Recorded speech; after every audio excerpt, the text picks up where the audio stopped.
Hello friend, कैसे हैं? स्वागत है आपका अदर्स क्लासेस में। चलिए देखते हैं टेट डिस्कशन सेट जो है, सेट नंबर देखेंगे 52। ठीक है, NTPC group D set discussion देखेंगे 52 नंबर सेट। सारे क्वेश्चन को अच्छे से नोट कीजिएगा और 52 रिवीजन कीजिएगा। चलिए पहला क्वेश्चन देखिए क्या कहता है, बनाइए आप लोग क्या कहता है। पहला क्वेश्चन कहता है कि कोच्चि बंदरगाह स्थित है। कोच्चि बंदरगाह जो है स्थित है, देखिए आंसर आपका ऑप्शन है कोंकण तट है, उत्तरी सरकार है, मालाबार तट है या कोरोमंडल तट स्थित है। तो देखिए यह जो है आपका कहां पड़ता है, मालाबार तट पर बनता है। आंसर हो जाएगा आपका सी। कहां अवस्थित है, मालाबार तट पर अवस्थित है। तो एक आंसर हो गया सी नंबर।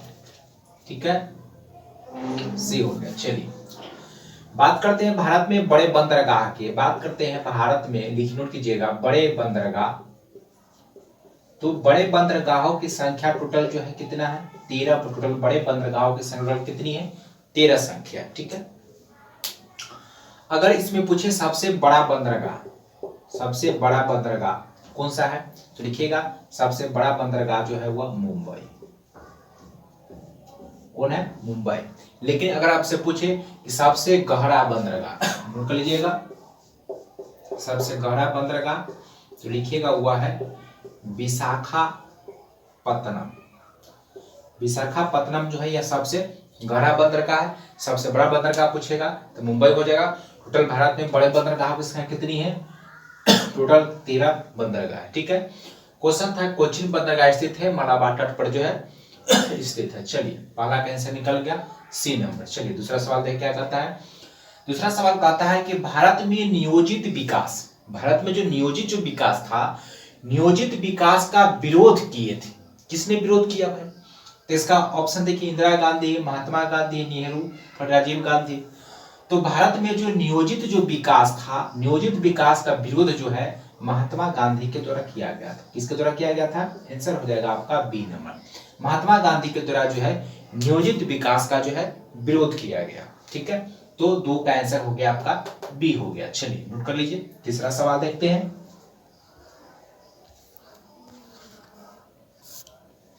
चलिए तीसरा सवाल देखिए क्या कहता है।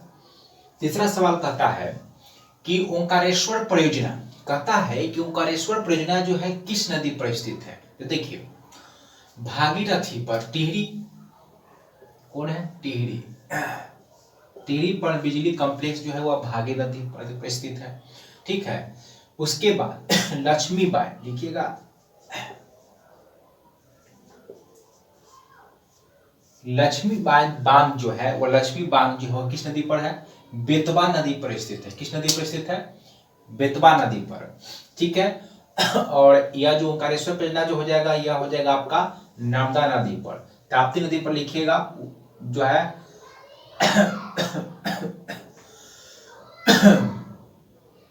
ताप्ती नदी पर लिखिएगा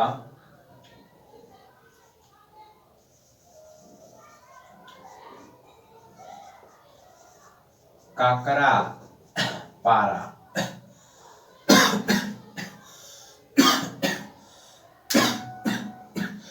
काकरा पारा जो परियोजना है ये कहां पड़ता है, तो ये आपका है ताप्ती नदी पर है। बेतवा नदी पर लक्ष्मीबाई बांध जो है परियोजना।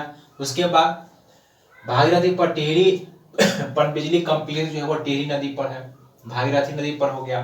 ठीक है, तो इसका आंसर हो गया, कौन हो जाएगा, इसका आंसर बी हो जाएगा। ओंकारेश्वर परियोजना जो है किस नदी पर है, तो नर्मदा नदी पर। ठीक है, चलिए नेक्स्ट सवाल देखिए। कहता है कि नंदा देवी चोटी जो है अवस्थित है।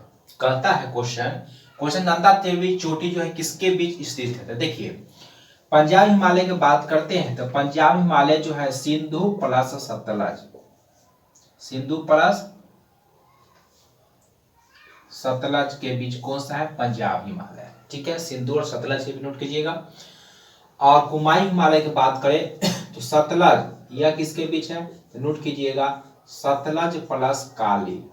सतलज प्लस किसके बीच है, काली के बीच जो है कुमाई हिमालय है। उसके बाद बात करते हैं नेपाल हिमालय का, तो नेपाल हिमालय जो लिखिएगा यह जो है नेपाल हिमालय लिखिएगा यह काली प्लस तीस्ता किसके बीच है, काली प्लस तीस्ता के बीच है।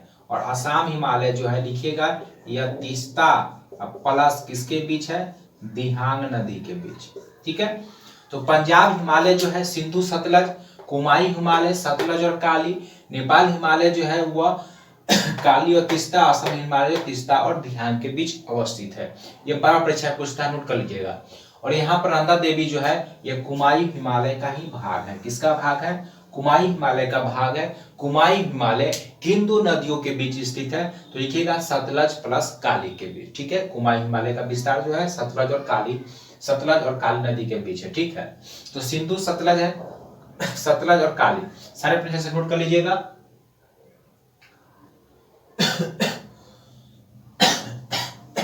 चलिए नोट कर लीजिए फटाफट, नेक्स्ट सवाल देखते हैं। चलिए नेक्स्ट सवाल देखिए क्या कहता है। नेक्स्ट सवाल कहता है कि निम्न में से किसका गलनांक बहुत ही निम्न होता है। तो क्या क्लास में करा चुके हैं, इसका आंसर हो जाएगा गैलियम। इसका गलनांक जो है बहुत ही कम होता है, हाथ पर रखिएगा तुरंत जो है पिघल जाता है। चलिए नेक्स्ट सवाल देखिए, कहता है फ़ारेनहाइट में पानी का क्वथनांक कितना होता है, इसका आंसर कितना हो जाएगा 212 हो जाएगा। जनरली पानी का क्वथनांक जो है डिग्री सेल्सियस में जो है कितना होता है 100 डिग्री सेल्सियस होता है। ठीक है, लेकिन फ़ारेनहाइट में कितना होता है डिग्री फ़ारेनहाइट में तो 212 होता है। कितना होता है 212 होता है। ठीक है, तो फ़ारेनहाइट पर पानी का क्वथनांक कितना होता है 212 होता है। चलिए, लेकिन पूछेगा कि पानी का जमाव बिंदु जो है वो कितना डिग्री पर होता है, 0 डिग्री सेल्सियस पर होता है। लेकिन फ़ारेनहाइट में पूछ लेगा तो कितना होता है 32 डिग्री फ़ारेनहाइट पर पानी क्या होता है, जमाव बिंदु होता है। चलिए नोट कर लीजिएगा। सातवां सवाल देखिए क्या कहता है। सातवां सवाल कहता है निम्न में से एकल आवृत्ति की ध्वनि कौन सा है। एकल आवृत्ति का ध्वनि पूछ रहा है कि इनमें से कौन सा एकल आवृत्ति का ध्वनि है, तो यहाँ हो जाएगा सुर। सुर जो है यह क्या है, एकल आवृत्ति की ध्वनि है। आंसर हो जाएगा 7 का क्या हो जाएगा, सुर हो जाएगा। चलिए नोट कीजिए फटाफट, ये सवाल देखते हैं।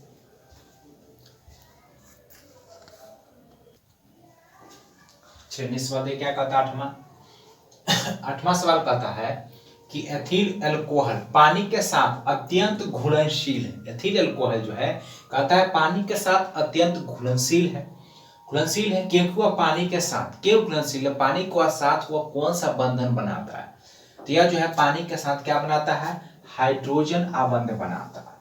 हाइड्रोजन आबंध बनाता है पानी के साथ, जिसके कारण जो है अल्कोहल जो है पानी के साथ क्या है, अत्यंत घुलनशील होता है। इसके कारण क्योंकि दोनों के बीच हाइड्रोजन आबंध बनता है। चलिए इसका आंसर हो गया डी। नेक्स्ट सवाल देखिए। नेक्स्ट सवाल करता है प्रथम आंग्ल अफगान युद्ध कब हुआ था। देखिए तो प्रथम जो अफगान युद्ध हुआ था यह इसका आंसर हो जाएगा 1938 में हुआ। लेकिन देखिए 1884 में लिखिएगा द्वितीय आंग्ल सिख युद्ध। द्वितीय जो आंग्ल सिख युद्ध हुआ था वह द्वितीय आंग्ल सिख युद्ध कब हुआ था, नोट कीजिएगा 1824 से 1824 ईस्वी में जो है 1780 ईस्वी में जो है द्वितीय आंग्ल सिख युद्ध हुआ था। कब हुआ था, 1780 ईस्वी में द्वितीय आंग्ल जो है सिख लिख दिए, द्वितीय आंग्ल जो है मैसूर युद्ध। द्वितीय आंग्ल मैसूर युद्ध जो हुआ 1780 में द्वितीय आंग्ल मैसूर युद्ध हुआ। ठीक है, और प्रथम आंग्ल अफगान युद्ध जो है 1838 ईस्वी में हुआ। उसके बाद लिखिएगा 1775 में लिखिएगा प्रथम आंग्ल मराठा युद्ध। इसमें क्या हुआ लिखिएगा 1775 में प्रथम आंग्ल मराठा युद्ध। प्रथम आंग्ल मराठा युद्ध कब हुआ, 1775 ईस्वी में। प्रथम आंग्ल जो है आंग्ल मराठा युद्ध कब हुआ, 1775 ईस्वी में हुआ। ठीक है, द्वितीय आंग्ल मैसूर युद्ध कब हुआ, 1780 में द्वितीय आंग्ल मैसूर युद्ध हुआ। ठीक है, प्रथम आंग्ल बर्मा युद्ध लिखिएगा 1824 में लिखिएगा, इसमें हुआ था प्रथम आंग्ल बर्मा युद्ध। प्रथम आंग्ल बर्मा युद्ध 1824 में हुआ था। प्रथम आंग्ल अफगान युद्ध 1838 ईस्वी में हुआ।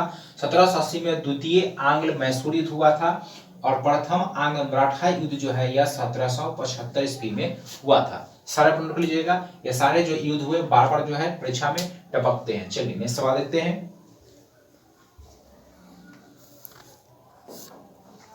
देखिए नेक्स्ट सवाल 10वां सवाल क्या कहता है। 10वां सवाल कहता है कि राज्यसभा में प्रतिनिधित्व होता है, मतलब राज्यसभा में प्रतिनिधित्व जो होता है किसका होता है, राज्य का, संघ का, दोनों का, या इनमें से कोई नहीं, नन है। तो देखिए राज्यसभा में जो प्रतिनिधित्व होता है वह राज्य से भी जाता है और संघ शासित क्षेत्र जैसे में दिल्ली, पुडुचेरी, वहां से भी चुना कर जो है जाते हैं। बात करते हैं राज्यसभा, तो राज्यसभा का कुल सदस्य संख्या जो है अधिकतम सदस्य संख्या कितना, 250, कितना 250। लेकिन पूछेगा प्रभावी पूछे तो कितना आ जाएगा 245।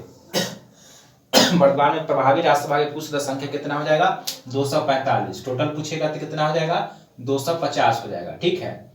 प्रभावी संख्या 245। राज्यसभा का प्रत्येक 2 वर्ष पर, कितने वर्ष पर, 2 वर्ष पर 1/3 सदस्य, 1/3 सदस्य जो है क्या होते हैं, पदमुक्त होते हैं, पदमुक्त होते हैं और पदमुक्त होते हैं। और राज्यसभा जी क्या है, एक अस्थायी सदन, क्या है, अस्थायी सदन है, इसे विघटित जो है नहीं किया जा सकता है। क्यों, क्योंकि प्रत्येक 2 वर्ष पर 1/3 सदस्य जो है अब जो है ऑटोमेटिकली पदमुक्त होते रहते हैं, ठीक है। और इनके सदस्य जो पदमुक्त होते हैं, इनके जो सदस्य पदमुक्त होते हैं, सदस्यों का कार्यकाल पूछिए, सदस्यों का कार्यकाल जो लिखिए 6 वर्ष का होता है। सदस्य का कार्यकाल जो है 6 वर्ष का होता है, ठीक है।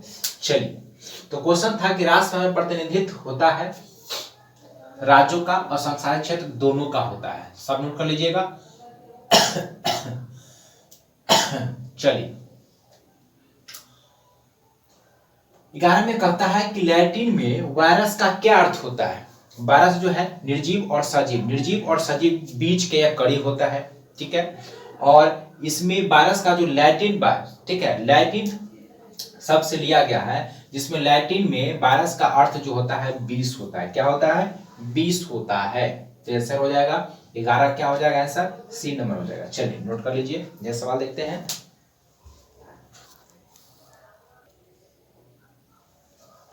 चलिए 12 नंबर सवाल क्या कहता है। 12 नंबर सवाल कहता है कि लोकसभा अध्यक्ष का चुनाव कौन करता है। तो देखिए इसमें कंफ्यूजन नहीं होना है। देखिए लोकसभा सदस्य भी है, लोकसभा निर्वाचित सदस्य, ठीक है, उसके बाद संसद के सदस्य है, राष्ट्रपति। देखिए तो लोकसभा का जो अध्यक्ष होता है इसका चुनाव जो है लोकसभा के ही निर्वाचित सदस्य करते हैं। कौन करते हैं, लोकसभा के निर्वाचित सदस्य जो है अपने में से ही एक जो है लोकसभा अध्यक्ष का चुनाव कर लेता है, ठीक है। लोकसभा की बात करते हैं, लोकसभा अध्यक्ष, लोकसभा अध्यक्ष की बात करते हैं। वेतन की अगर बात पूछे तो वेतन जो है कितना मिलता है, 4 लाख रुपया जो है इसका मासिक वेतन। कितना वेतन मिलता है, 4 लाख रुपया मिलता है, ठीक है। और यह जो है लिखेगा या आम आदमी के रूप में, किसमें, आम आदमी के रूप में जो है शपथ लेता है।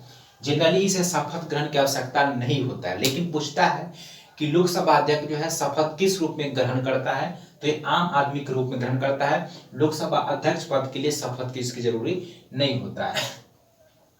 लोकसभा बनने के लिए जो उम्र कितना होना चाहिए, 25 वर्ष, ठीक है। लेकिन अगर राज्यसभा के पूछे तो राज्यसभा के लिए कितना होना चाहिए, 30 वर्ष होना चाहिए। लोकसभा के लिए 25 वर्ष, राज्यसभा के कितना होना चाहिए, 30 वर्ष होना चाहिए। चलिए सारे प्रश्न कर लीजिएगा। तो क्वेश्चन था लोकसभा अध्यक्ष का चुनाव कौन करता है, तो लोकसभा निर्वाचित सदस्य करते हैं। लेकिन अगर आपसे पूछे कि लोकसभा का जो अस्थायी अध्यक्ष होता है, लोकसभा का अस्थायी अध्यक्ष होता है, इसकी नियुक्ति जो है राष्ट्रपति के द्वारा होती है। किसके द्वारा होता है, राष्ट्रपति द्वारा। किसकी नियुक्ति होती है, लिखिएगा अस्थायी अध्यक्ष। लोकसभा के जो अस्थायी अध्यक्ष होता है उसका नियुक्ति जो है राष्ट्रपति के द्वारा किया जाता है, ठीक है। चलिए तो पहला का आंसर निकल गया, बी नंबर। चलिए नेक्स्ट सवाल देखिए क्या कहता है। नेक्स्ट सवाल है कि अशोकाराम विहार किस स्थान पर स्थित है। तो अशोकाराम विहार जो है यह कहाँ स्थित है, पाटलिपुत्र में स्थित है। कहाँ स्थित है, पाटलिपुत्र में स्थित है। अशोकाराम विहार कहाँ स्थित है, पाटलिपुत्र में स्थित। चलिए नोट कर लीजिए फटाफट, नेक्स्ट सवाल देखते हैं। नेक्स्ट सवाल क्या कहता है। नेक्स्ट सवाल कहता है कि विशालकाय सरीसृपों, मतलब विशालकाय जो सरीसृप जैसे डायनासोर थे ये सारे विलुप्त हो गए। विलुप्त होने का मुख्य कारण इनका क्या था, तो इनके अनुसार जो अनुकूलन की जो आवास था, इनके अनुकूलन आवास का नहीं होना जो है मुख्य रूप से उत्तरदायी था। तो उनके अनुरूप जो है अनुकूलन का ना होना, ठीक है। कहता है विशालकाय सरीसृपों के विलुप्त होने के कारण क्या है, अनुकूलन का न होना, मतलब उनके रहने योग्य जो है वातावरण अनुकूलन जो है नहीं रहना के कारण जो है। चलिए आंसर हो जाएगा आपका डी नंबर। चलिए नेक्स्ट वाला देखिए क्या कहता है। कहता राष्ट्रीय हथकरघा दिवस कब मनाते हैं। पंचायती राज दिवस मनाते हैं 24 अप्रैल को, 9 जनवरी को जो है भारतीय प्रवासी दिवस मनाते हैं, और हथकरघा दिवस जो है 7 अगस्त को मनाते हैं। कब मनाते हैं हथकरघा दिवस, 7 अगस्त को मनाया जाता है। हथकरघा दिवस जो है 7 अगस्त को मनाया जाता है। चलिए 24 अप्रैल को राष्ट्रीय पंचायती दिवस हो गया, प्रवासी दिवस हुआ 9 जनवरी को। चलिए फटाफट नोट कर लीजिए। चलिए नेक्स्ट सवाल देखते हैं।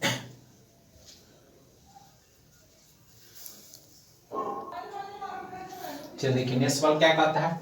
नेक्स्ट सवाल कहता है पीसी का अर्थ क्या होता है। पीसी का अर्थ होता है जो है व्यक्तिगत कंप्यूटर। क्या होता है, व्यक्तिगत कंप्यूटर कहा जाता है। अगर पूछिए कि भारत में जो है आधुनिक कंप्यूटर का जो है विकास कब हुआ था, अगर आपसे पूछे कि भारत में जो है आधुनिक कंप्यूटर का विकास जो है कब हुआ था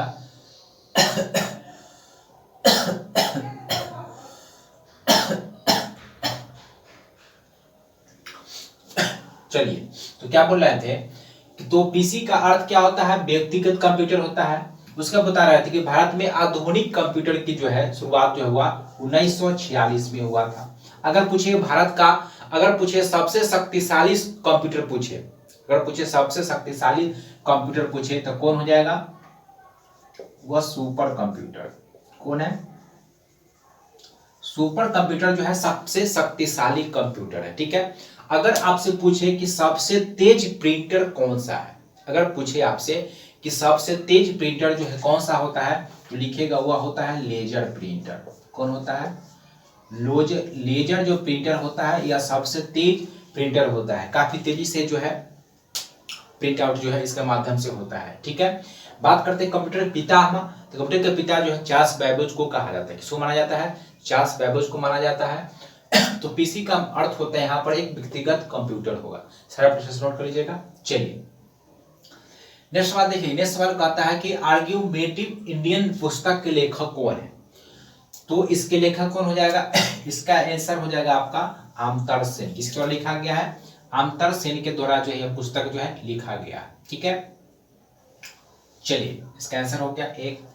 चलिए सारे पॉइंट कर लीजिए। नेक्स्ट सवाल देखते हैं।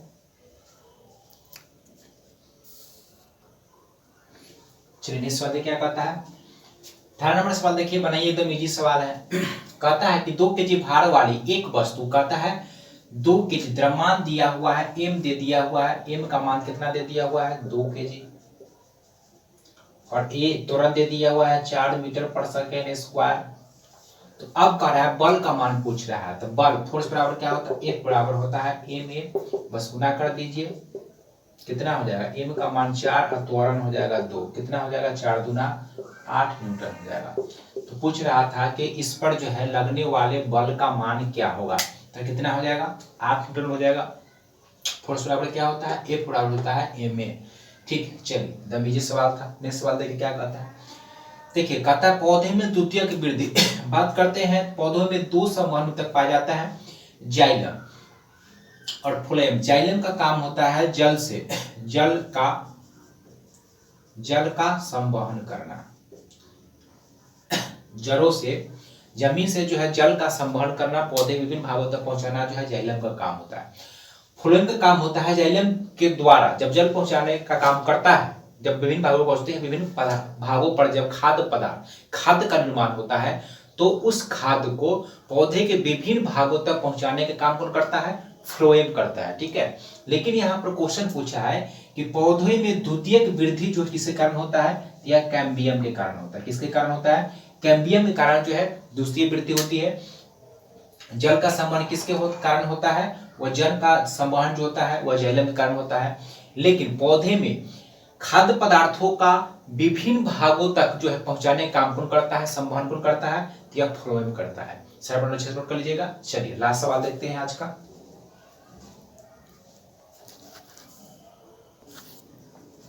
देखिए लास्ट सवाल देखिए क्या कहता है। 20वां नंबर सवाल कहता है कि विधान परिषद में कितने सदस्य, विधान परिषद में जो कुल सदस्य होते हैं उनका कितना सदस्य जो है राज्यपाल के द्वारा जो मनोनीत किया जाता है। देखिए विधान जिस तरीके से केंद्र में राज्यसभा होता है उसी तरीके से राज्य में जो है विधान परिषद होता है। विधान परिषद और विधानसभा। विधान परिषद का बात करते हैं इसका गठन का, तो गठन जो लिखेगा किस अनुच्छेद के तहत होता है, तो आर्टिकल 169 के तहत होता है। लेकिन विधानसभा अगर पूछ ले, नोट कीजिएगा, विधानसभा इसका गठन जो है आर्टिकल 170 अनुच्छेद के तहत होता है। लेकिन विधान परिषद का गठन किस अनुच्छेद के तहत होता है, विधान का गठन जो अनुच्छेद 169 के तहत होता है। चलिए अब इसमें जो है इसका गणपूर्ति सदस्य कितना होता है, तो 1/10 जो होता है या इसका होता है गणपूर्ति सदस्य। पूर्व जब सदस्य जो होता है वो कितना होता है 1/10 सदस्य, कुछ सदस्य का 1/10 सदस्य जो होता है इसका गणपूर्ति सदस्य होता है। ठीक है, अब इसमें है कि राज्य से विधान परिषद में जो है राज्य से कितने सदस्य चुने आते हैं, तो कुल जो सदस्य होता है उसका 1/3 भाग, 1/3 जो सदस्य होते हैं वो कहां से चुना के आते हैं, डायरेक्ट राज्यों से चुना के आते हैं। लेकिन राज्यपाल द्वारा, यहां लिखिएगा नोट कीजिएगा, राज्यपाल के द्वारा जो होता है 1/6 सदस्य का जो है मनोनीत किया जाता है। कुल सदस्य का 1/6 सदस्य को मनोनीत करते हैं, राज्यपाल द्वारा जो है मनोनीत किया जाता है। ठीक है, तो आंसर क्वेश्चन क्या था, क्वेश्चन था विधान परिषद में कितने सदस्य राज्य के राज्यपाल द्वारा जो है मनोनीत किए जाते हैं। तो आंसर हो जाएगा 1/6 हो जाएगा। लेकिन 1/12 क्या है, तो लिखिएगा राज्य के जो विश्वविद्यालय होते हैं उससे चुना के आते हैं। लिखिएगा राज्यों के जो विश्वविद्यालय होते हैं, विश्वविद्यालय के द्वारा चुना के आते हैं। कितने आते हैं, कुल सदस्य का जो है 1/12, विधान परिषद में कुल सदस्य का 1/12 सदस्य जो है राज्यों के विधानसभा या राजकीय जो माध्यमिक विद्यालय कॉलेजों शिक्षकों के द्वारा जो चुना करके आते हैं वो भी कितने सदस्य आते हैं, 1/12 सदस्य ही आते हैं। ठीक है, विधान परिषद जो है ये भंग नहीं हो सकता है, विधान परिषद जो है भंग नहीं किया जा सकता है। इसके सदस्य का कार्यकाल जो होता है वह 6 वर्ष होता है। जिस तरीके से वहां पर केंद्र में राज्यसभा होता है उसी तरीके से विधान परिषद होता है। चलिए तो ऐसा निकल गया कितने सदस्य, 1/6 सदस्य को जो है नियुक्त करते हैं।